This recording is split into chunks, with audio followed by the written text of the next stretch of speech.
ఏ కన్ను పడిందో తెలియదు కానీ బలంగానే తగిలిందనుకుంటా దిష్టి. అందుకేనేమో మా ఇద్దరి మధ్య ఈ దూరం. ఎంత ప్రేమగా ఉండేవాళ్ళమో తెలుసా?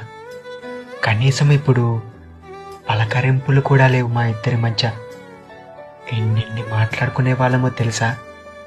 కనీసం ఇప్పుడు 24 గంటల్లో ఒక్క నిమిషం కూడా మాట్లాడుకోవటం లేదు మేము. రాఖీ పండుగొచ్చినదా, ఊళ్ళే ఆడపిల్లలంతా అన్నదమ్ములందరితోటి పండుగాయగా. అన్న నాకు లేడు అని, ఉంటే మంచి గుండునని తెలుసుకొని కళ్ళ నీళ్ళు